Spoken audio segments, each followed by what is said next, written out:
चलो बेटा screen share कर रहे हैं हम। चलो बताओ। Yes sir. स्क्रीन दिखने लग गई बेटा अब?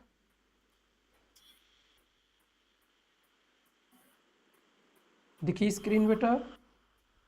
सर थोड़ी सी जूम करिए ना। थोड़ा सा और जूम करें बेटा? Yes sir. चलिए आप बताइए। Yes sir okay. ठीक है चलो। तो इसके पहले हमने पढ़ा था verb, what is a verb, और उसके बारे में हमने क्विज भी की थी।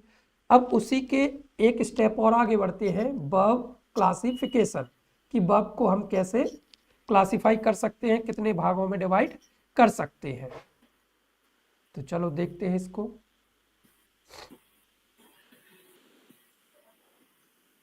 वर्ब क्लासिफिकेशन, तो we divide verbs into two broad classification. Verb को हम कितने भागों में बांट सकते हैं? दो टू। भागों में बांट सकते हैं, helping verbs and main verbs. ठीक है ना? तो जो यस सर। हेल्पिंग वर्ब्स है ये क्या होती हैं? Imagine that a stranger walks into your room and says, मान लो एक कल्पना करो कि कोई स्ट्रेंजर अजनबी आपके कमरे में आ जाता है, एंड ही सेज, और कहता है I can, people must, the earth will, do you understand anything. तो बताओ इन तीन सेंटेंसेस से आपको कोई अर्थ या कोई समझ महसूस होती है क्या? कुछ आप समझ पाते हैं? I can, people must, the earth will. मान लो हम बोले आई कैन, अब इससे हमें क्या समझ में आता है? इस सेंटेंस से आई कैन कुछ समझ में आता है? आई कैन क्या? आई कैन क्या? I can go, I can teach, I can write, I can swim, I can run. तो जब हमने कैन के पीछे कोई वर्ब लिखी, जैसे run, teach, swim, ask, call, तब हमारा ये सेंटेंस कंप्लीट सेंस देता है। नहीं तो आई कैन, यहां तक हमें कोई कंप्लीट सेंस समझ में नहीं आ रहा है।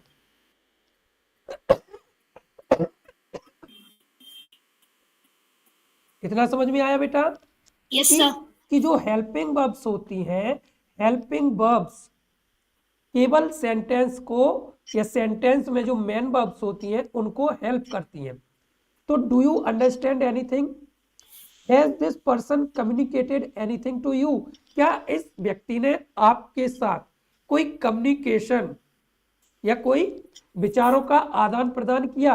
प्रोबेबली नॉट, मतलब प्रोबेबली नॉट, मतलब हमें उसकी बात समझ में नहीं आई। That's because these verbs are helping verbs. इसका मुख्य कारण क्या है कि हमें उसकी बात क्यों समझ में नहीं आई? अगर कोई व्यक्ति बोलता है I can, I may, she must, he may, he might, he should, he could, we used to, they need, है ना? तो कहने का यस सर। मतलब ये है कि जब हम हेल्पिंग वर्ब्स का यूज करते हैं सेंटेंस में और उसके पीछे कोई वर्ब का यूज नहीं करते हैं तो उस सेंटेंस का अर्थ कंप्लीट नहीं होता है। ठीक है? And have no meaning on their own, और इनका कोई भी अपने आप में मतलब नहीं निकलता है। They are necessary for the grammatical structure of the sentence. तो हेल्पिंग वर्ब क्यों जरूरी होती है हमारे लिए? ये केवल ग्रामेटिकल स्ट्रक्चर्स के कंप्लीट सही तरह से पूरा लिखने के लिए इनकी जरूरत हमें पड़ती है। But they do not tell us very much alone, अगर इनको अकेले उपयोग किया जाए तो ये अपने आप में हमें पूरा अर्थ नहीं देती है। We usually use helping verbs with main verbs, हम ज़्यादातर कब यूज करते हैं हेल्पिंग वर्ब्स का? मेन वर्ब के साथ में। जो मेन वर्ब्स होती है, जो मुख्य क्रिया होती है, तब हम इनका यूज करते हैं। जैसे they help the main verb, यहां पर मेन वर्ब क्या है हमारी? हेल्प, मदद करना। The sentence in the above examples are therefore incomplete, they need at least a main verb to complete them। तो कहने का मतलब ये है कि अगर इसमें मतलब इन सेंटेंसेस में जो ये तीन लिखे हैं, इनमें अगर हम किसी एक मेन वर्ब को जोड़ दें तो ये सेंटेंस एक कंप्लीट सेंस देंगे। जैसे I can run, he can speak, he can write, he can sing, ठीक है ना। People must follow traffic rules, people must speak, people must sing a song. समझ में आ रही ना बात? Yes sir.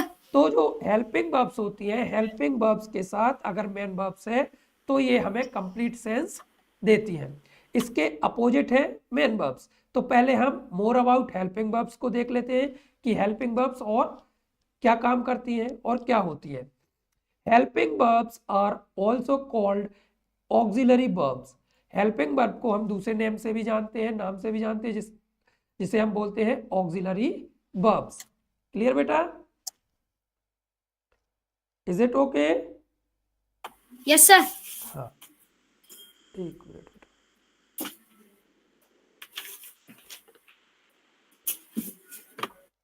Helping verbs have no meaning on their own. तो जो हेल्पिंग वर्ब्स होती हैं इनका अपने आप में कोई मीनिंग नहीं है।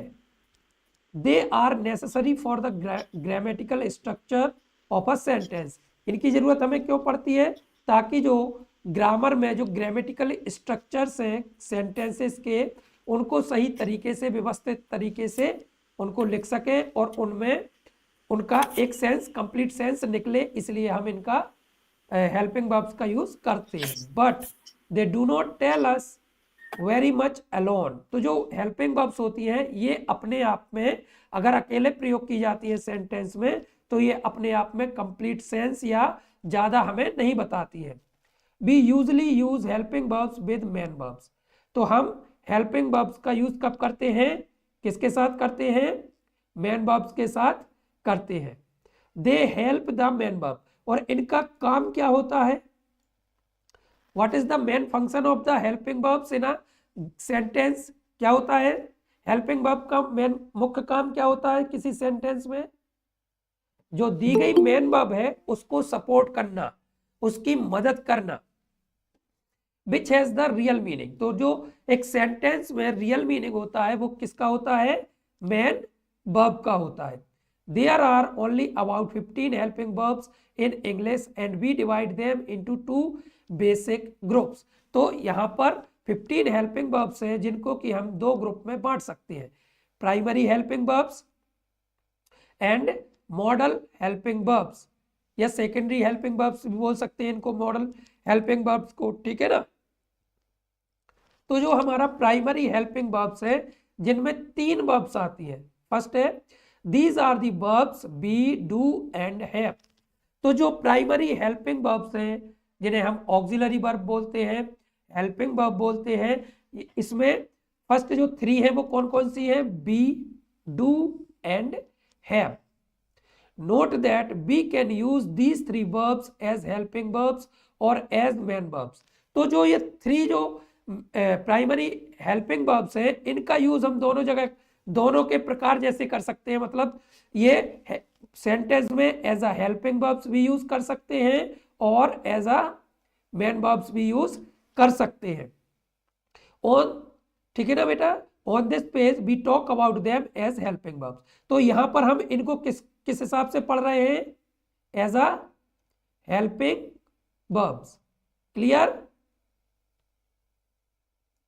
दिव्य, दिव्य,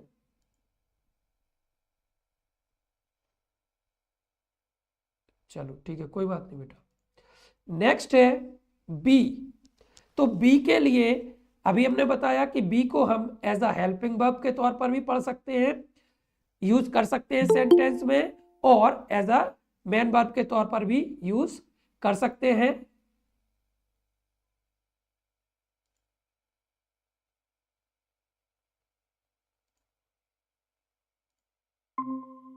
चलो दिव्य, इतना समझ में आ गया था बेटा कि जो बी, हैव और डू, ये जो हमारी तीन हेल्पिंग वर्ब्स हैं इनका यूज हम सेंटेंस में एज अ हेल्पिंग वर्ब भी कर सकते हैं और एज अ मेन वर्ब भी यूज कर सकते हैं। इतना समझ में आ गया था बेटा? Yes sir. चलो, जैसे बी, तो जो हेल्पिंग वर्ब्स हैं जो हम सेंटेंस में यूज करते हैं इनका मुख्य काम क्या है? जैसे टू मेक कंटिन्यूअस टेंसेस। तो जितने भी कंटिन्यूअस टेंसेस हैं, चाहे वो प्रेजेंट कंटिन्यूअस हो, पास्ट कंटिन्यूअस हो, फ्यूचर कंटिन्यूअस हो, या फिर प्रेजेंट परफेक्ट कंटिन्यूअस हो, पास्ट परफेक्ट कंटिन्यूअस हो, या फ्यूचर परफेक्ट कंटिन्यूअस हो, तो इनमें हम हेल्पिंग वर्ब्स का यूज करते हैं। अब जो बी है, तो बी का प्रयोग किया जाता है केवल कंटिन्यूअस टेंसेस में, जैसे प्रेजेंट कंटिन्यूअस, पास्ट कंटिन्यूअस और फ्यूचर कंटिन्यूअस। तो to make continuous tenses, to make the passive. अगर हमें एक्टिव से पैसिव टेंसेस, एक्टिव से पैसिव बनाना है, तब भी हम काय का यूज करेंगे? हेल्पिंग वर्ब का। Helping verb. हाँ, लेकिन यहाँ जो बी है, स्पेसिफिक बी वर्ब जो है, इसका यूज किया जाता है कंटिन्यूअस टेंस बनाने में, और पैसिव में, पैसिव को एक्टिव से पैसिव में बदलने के लिए हम बी वर्ब का यूज करते हैं जब पैसिव लिखते हैं। जैसे ही रीड्स अ बुक, तो हम जब इस सेंटेंस का पैसिव बनाएंगे तो फिर हमें इज, एम, आर इसका प्रयोग, यानी इन हेल्पिंग वर्ब्स में से किसी एक हेल्पिंग वर्ब का यूज करना पड़ेगा पैसिव बनाने के लिए। इसी प्रकार से जो हैव है हमारी, इसका यूज किया जाता है टू मेक परफेक्ट टेंसेस। तो जो भी परफेक्ट टेंसेस हैं उनको बनाने के लिए हम हैव का यूज करते हैं। तो बी का यूज करते हैं कंटिन्यूअस टेंसेस को बनाने के लिए, हैव का यूज करते हैं परफेक्ट टेंसेस को बनाने के लिए, present perfect, past perfect, future perfect. ठीक है। और जो डू हमारी एज अ हेल्पिंग वर्ब जब हम यूज करेंगे, तो इसका यूज किया जाता है सेंटेंस को नेगेटिव बनाने के लिए, सेंटेंस को इंटेरोगेटिव अगर आपको बनाना है, सो एम्फेसिस अगर किसी बात पर जोर डालना है, तो हम डू का या डज का या डिड का यूज करते हैं। और लास्ट है to stand for a main verb in some constructions, मतलब कहीं कहीं हम इसका use as a main verb के तौर पर भी करते हैं। जैसे he speaks faster than she does, तो यहां पर यह तुलना की गई है कि वह व्यक्ति, ही स्पीक्स फास्टर ज्यादा तेज बोलता है, देन सी डज। अब यहां सी डज का मतलब करना नहीं है, बल्कि सी डज का मतलब है कि यहां पर दो वर्ब्स की तुलना हो रही है, बोलने वाली, बोलने की, कि वह व्यक्ति ज्यादा तेज बोलता है, किसके बदले, किसकी तुलना में, उसकी, मतलब एक लड़की की तुलना में एक लड़का ज्यादा तेज बोलता है। तो क्या बोला है? To stand for a main verb in some constructions. तो कहीं कहीं पर जो डज है ये एज अ हेल्पिंग वर्ब उपयोग ना होकर के एक मेन वर्ब का काम करता है। फिर है modal helping verbs. We use modal helping verbs to modify the meaning of the main verbs. तो जो मॉडल वर्ब्स है इनका यूज किया जाता है टू मॉडिफाई। मॉडिफाई मतलब उनकी विशेषता बताने के लिए, किसकी? मेन वर्ब्स को, मेन वर्ब्स की विशेषताओं को बताने के लिए, या मेन वर्ब्स की जो मेन वर्ब्स हैं उनको मॉडिफाई करने के लिए हम मॉडल वर्ब का यूज करते हैं। A modal verbs expresses necessity और पॉसिबिलिटी। तो जो मॉडल वर्ब्स होती हैं, बेटा माइक ऑफ करो,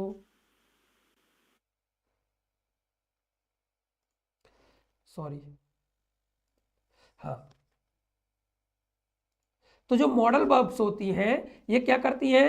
नेसेसिटी और पॉसिबिलिटी इनके बारे में बताती हैं, and changes the main verb in the sense, और दैट सेंस, और जो सेंटेंस में जो मेन वर्ब उपयोग करते हैं मॉडल वर्ब के साथ, ये मेन वर्ब के सेंस को भी क्या कर सकती हैं? बदल सकती हैं।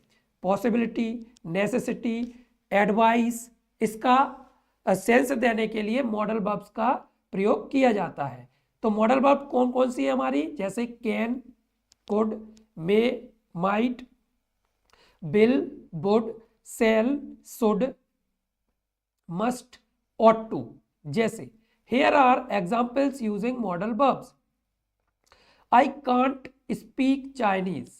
तो यहां पर जो मॉडल वर्ब यूज की गई है वो क्या यूज की गई है? कैन।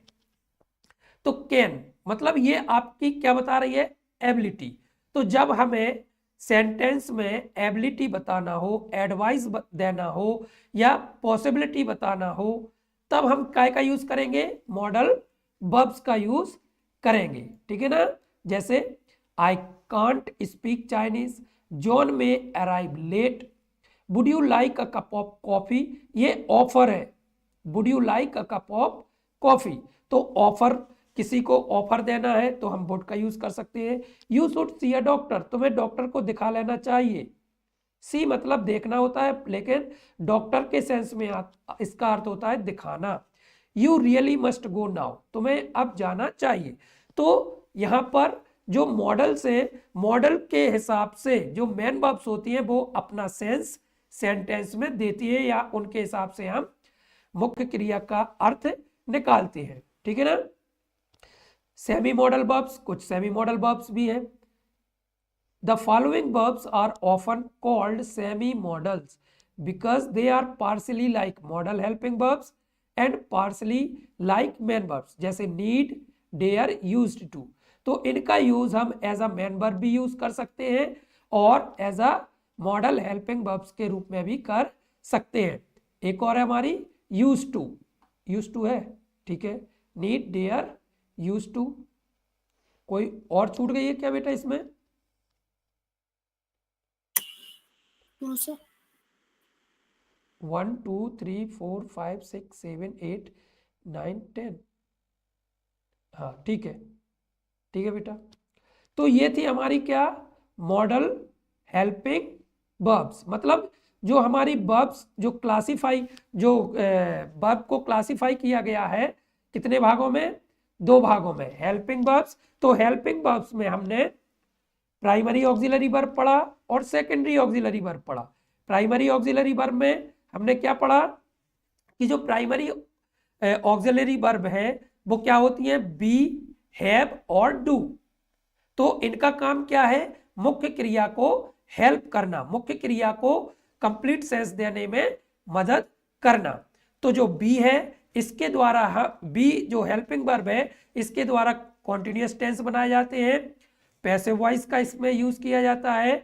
जो हैव है, हैव से परफेक्ट टेंस बनाए जाते हैं, और जो डू है एज अ हेल्पिंग वर्ब के तौर पर इस यूज करके हम इससे नेगेटिव बना सकते हैं, इससे इंटेरोगेटिव बना सकते हैं। इसका यूज हम एम्फेटिक या किसी बात पर जोर डालने के लिए डू का यूज करते हैं। जो सेकेंडरी ऑक्सिलरी वर्ब है जिसे हम मॉडल ऑक्सिलरी वर्ब कहते हैं, इनका यूज भी सेंटेंस में मेन वर्ब को सपोर्ट करने के तौर पर किया जाता है, और जो मुख्य क्रिया होती है मॉडल वर्ब के अनुसार अपना सेंस या अपना अर्थ देती है। तो जो मॉडल वर्ब्स है can, could, may, might, use to, need, dare, must, है ना। तो मॉडल वर्ब्स जो होती हैं इनके द्वारा हम पॉसिबिलिटी, एडवाइस, एबिलिटी, इनको बताने के लिए हम मॉडल वर्ब्स का यूज करते हैं। लेकिन मॉडल वर्ब्स के बाद 100% हमें कोई ना कोई मेन वर्ब का प्रयोग करना पड़ेगा। क्लियर बेटा? Yes sir. चलो अब हम देखते हैं मेन वर्ब्स। मेन वर्ब्स क्या होती हैं, ठीक है, जस्ट अ मिनट, ठीक है, ये है यहां से main verbs. Now imagine that the same stranger walks into your room and says, फिर से एक कल्पना करते हैं कि सेम वही स्ट्रेंजर, अजनबी व्यक्ति हमारे कमरे में आता है और बोलता है I teach, people eat, the earth rotates. तो डू यू अंडरस्टैंड समथिंग, तो क्या हम इन सेंटेंसेस से कुछ अर्थ निकाल सकते हैं? बिल्कुल निकाल सकते हैं, और ये अपने आप में कंप्लीट सेंस देता है। आई टीच, मैं पढ़ाता हूं, पीपल ईट, लोग खाते हैं, द अर्थ रोटेट्स, जो पृथ्वी है वह चक्कर लगाती है। Has this person communicated something to you, क्या इस व्यक्ति ने तुमसे कुछ विचारों का आदान प्रदान किया? प्रोबेबली यस, हाँ किया। Not a lot but something, भले हमें पूरी चीज समझ में नहीं आई लेकिन कुछ तो समझ में आई। जैसे आई टीच, अब आई टीच मैथ हो सकता, इंग्लिश हो सकता, हिंदी हो सकता, है ना। अब उसके आगे और भी हम कई शब्द जोड़ सकते हैं। तो कंप्लीट जो उसका सेंस है, उस कंप्लीट सेंस में से कुछ सेंस तो हमें समझ में आया। That's because these verbs are main verbs, और इसका सेंस निकलने का मुख्य कारण ये है कि इस सेंटेंस में या दिए गए सेंटेंसेस में क्या आई है, मेन वर्ब्स का यूज किया गया है। क्लियर बेटा? And Yes, sir. Have meaning on their own, और मुख्य क्रियाएं अपना स्वयं का क्या देती हैं, अर्थ देती हैं। They tell us something, of course there are thousands of main verbs, ऐसी हजारों मुख्य क्रियाएं हैं। तो हम देख लेते हैं मेन वर्ब्स के बारे में। और main verbs have meaning on their own, तो जो मुख्य क्रियाएं होती हैं इनके, ठीक है, नो इशू बेटा। तो main verbs have meaning on their own, तो जो मेन वर्ब्स होती हैं इनके अपने अर्थ होते हैं या अपना सेंस खुद ये व्यक्त कर सकती हैं। There are thousands of main verbs and we can classify them in several ways, तो जो मुख्य क्रियाएं होती हैं इनको हम कई प्रकार से विभाजित कर सकते हैं, जैसे ट्रांजिटिव एंड इनट्रांजिटिव वर्ब्स। तो जो मेन वर्ब्स हैं, मेन वर्ब्स को हम फर्दर डिवाइड कर सकते हैं ट्रांजिटिव एंड इनट्रांजिटिव वर्ब्स में। तो ट्रांजिटिव जो वर्ब्स होती हैं इन्हें हम सकर्मक क्रियाएं कहते हैं, इनट्रांजिटिव जो वर्ब्स होती हैं इनको हम अकर्मक क्रियाएं कहते हैं। जैसे a transitive verbs take a direct object, जो ट्रांजिटिव वर्ब्स होती हैं इनमें क्या चलता है, डायरेक्ट ऑब्जेक्ट चलता है। क्या चलता है, डायरेक्ट ऑब्जेक्ट मिलता है। जैसे Direct object. हाँ, somebody killed the president, मान लो ये एग्जाम्पल है, somebody killed the president, किसी ने प्रेसिडेंट को मार दिया। तो यहां पर जो ऑब्जेक्ट है वो क्या है, प्रेसिडेंट, और ये डायरेक्ट ऑब्जेक्ट है।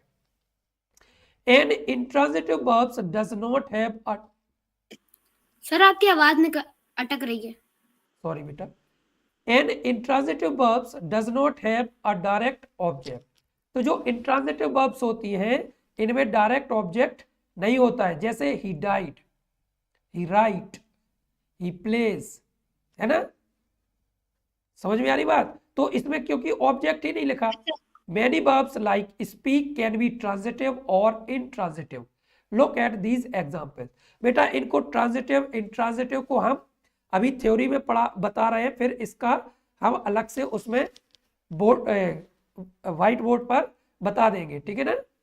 जैसे transitive, I saw an elephant, अगर ये सॉ वर्ब को देखें, ये सॉ, अगर हम बोले आई सॉ, मैंने देखा, ये इंट्रांजिटिव वर्ब हो जाएगी। क्यों? क्योंकि इसके बाद कोई ऑब्जेक्ट ही नहीं है। लेकिन अगर हमने बोला आई सॉ एन एलिफेंट, तो ये एक डायरेक्ट ऑब्जेक्ट है।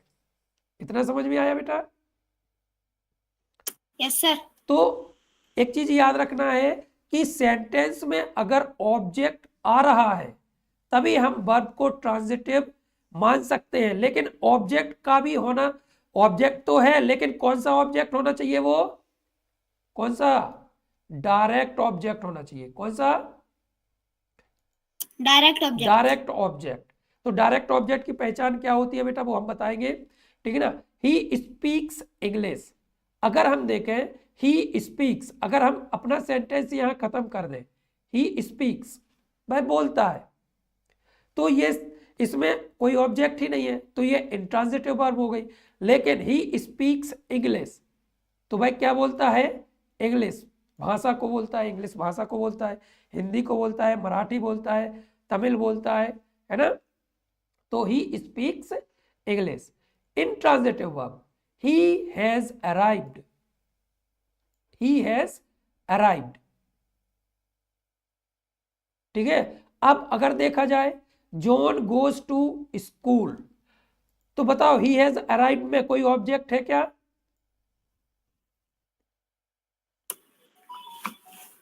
He has arrived. Is there any object in this sentence? क्या कोई सेंटेंस नहीं है, ठीक है। तो ये तो हो गई आपकी कौन सी, intransitive verb. But he goes to school, to school क्या है हमारा, ऑब्जेक्ट। फिर भी ये इंट्रांजिटिव वर्ब क्यों है, ये goes as a transitive verb क्यों नहीं है, जबकि ट्रांजिटिव मतलब ऑब्जेक्ट, तो ऑब्जेक्ट आना चाहिए आपके पीछे, तो इसमें तो ऑब्जेक्ट मिल रहा है, तो गो को ट्रांजिटिव वर्ब होना चाहिए, लेकिन क्यों नहीं है?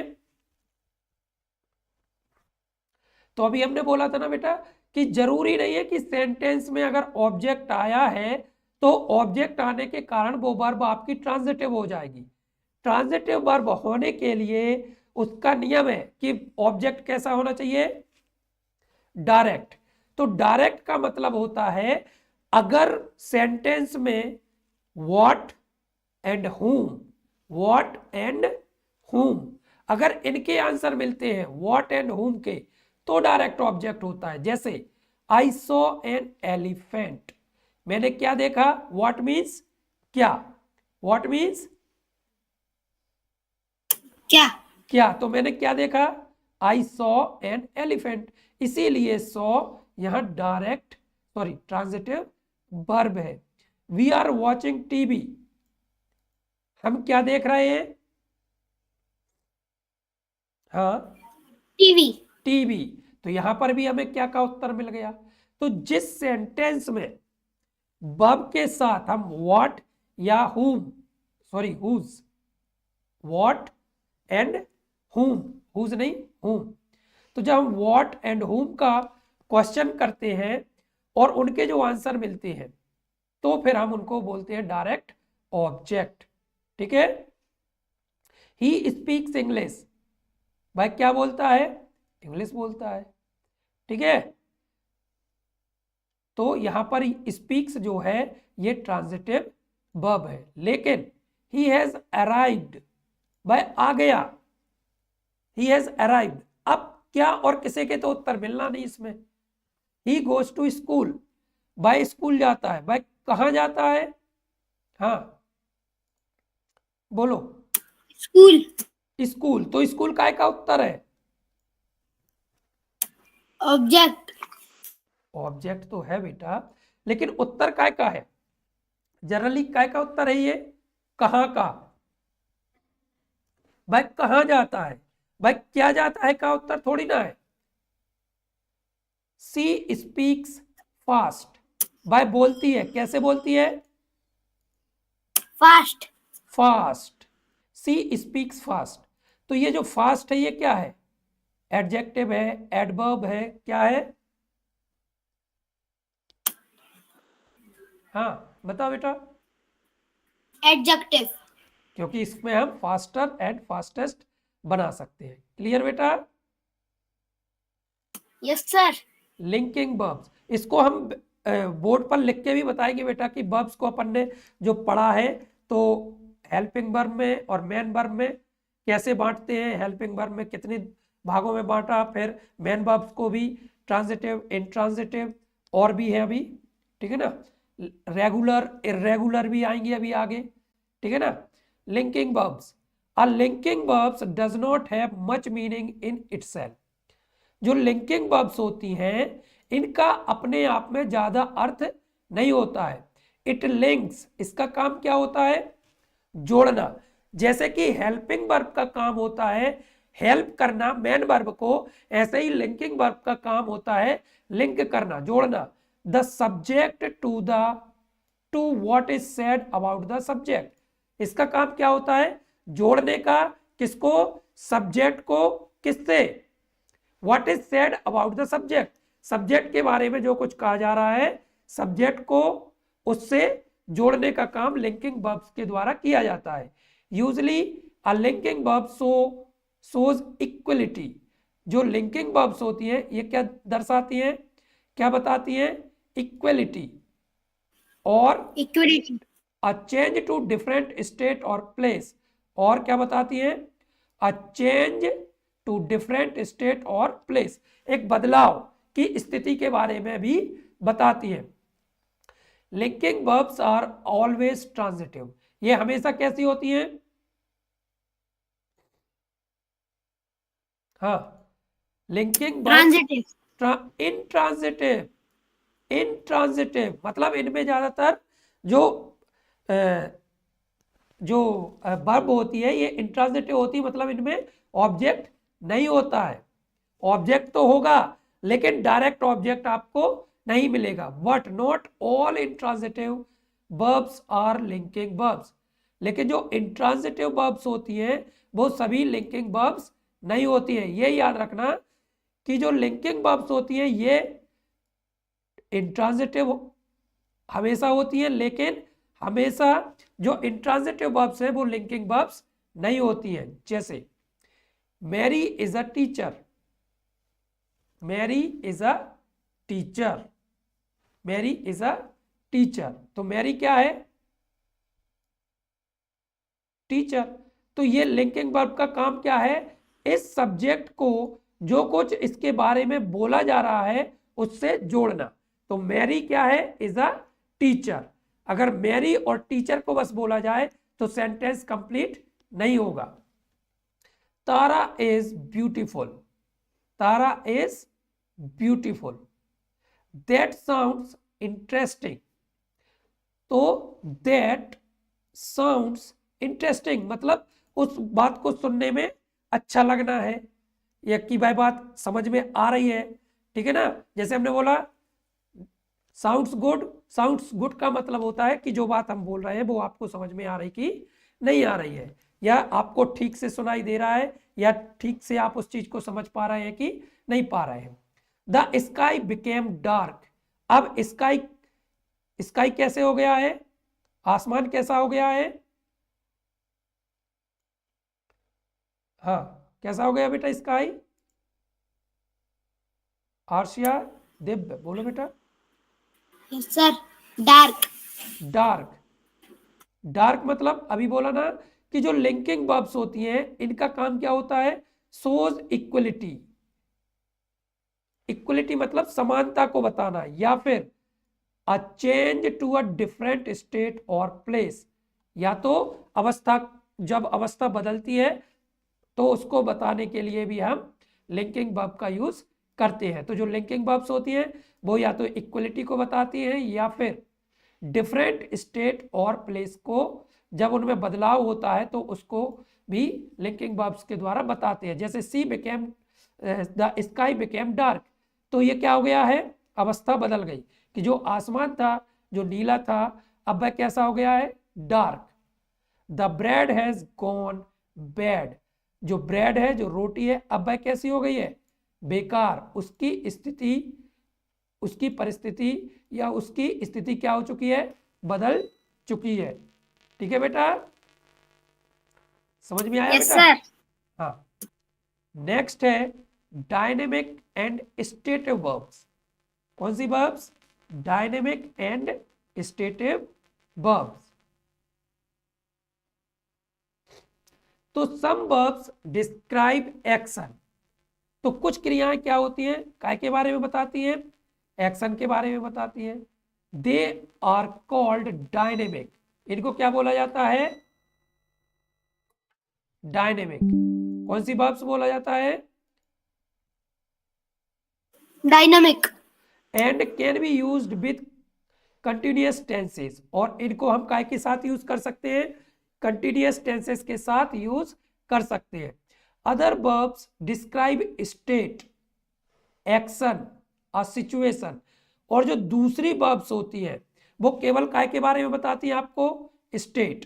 काय के बारे में? हाँ, काय के बारे में बताती है बेटा?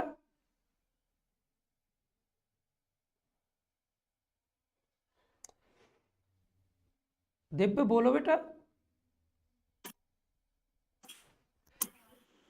देखो, दो प्रकार की जो मेन वर्ब्स हैं उन्हीं के प्रकार पढ़ रहे हैं। तो जो मेन वर्ब्स है उसमें पहली प्रकार की है डायनेमिक और दूसरी है स्टेटिव। तो जो डायनेमिक वर्ब्स होती हैं इनको हम काय के साथ यूज कर सकते हैं? कंटिन्यूअस टेंस के साथ यूज कर सकते हैं, क्योंकि ये काय के बारे में बताती है? हमें एक्शन के बारे में बताती है। लेकिन जो दूसरी वर्ब्स है वो काय के बारे में बताएंगे? केवल स्टेट। काय के बारे में? स्टेट। स्टेट। और उस स्टेट में क्या क्या आता है? Non action. क्या आता है? Non action. या सिचुएशन। नॉन एक्शन या फिर सिचुएशन, मतलब नॉन एक्शन का मतलब है जिसमें कोई एक्शन होता हुआ नहीं दिखाई देता, जिसमें कोई एक्शन होता हुआ दिखाई नहीं देगा, रहेगा वो भी एक्शन, लेकिन वो उस टाइप से हमें होता हुआ दिखाई नहीं देगा। तो ऐसे वर्ब्स को हम क्या बोलेंगे? Stative verb. क्या बोलेंगे? Stative verb. हाँ, तो they are called stative and can not normally be used with continuous tense. तो जो डायनेमिक एंड स्टेटिव वर्ब्स हैं, इनमें मुख्य डिफरेंस यही है कि डायनेमिक वर्ब्स एक्शन वर्ब्स होती हैं, इनका यूज हम कंटिन्यूअस टेंस में कर सकते हैं, लेकिन जो स्टेटिव वर्ब्स होती हैं ये एक्शन वर्ब तो होती है, लेकिन इनमें एज एक्शन होता हुआ दिखाई नहीं देगा, इसीलिए फिर ये वर्ब कैसी मानी जाती हैं? स्टेटिव वर्ब्स मानी जाती हैं। और इनके द्वारा हम या तो सिचुएशन को बताएंगे या फिर ये नॉन एक्शन होती है। ठीक है, जैसे and can not normally be used with continuous tense, though some of them can be used with continuous tenses with a change in meaning. यद्यपि हम इनका यूज कर सकते हैं कंटिन्यूअस टेंस के साथ, लेकिन उसका सेंस बदल जाता है। जैसे अभी अपन ने एक सेंटेंस हमने बोला था, क्या? शायद you must see a doctor, मान लो you must see a doctor, तो यहां सी का मतलब देखना नहीं है, बल्कि क्या है? You must see a doctor. See का मतलब देखना नहीं है, क्या मतलब है उसका? हाँ, बोलो बेटा, सी का मतलब क्या होगा?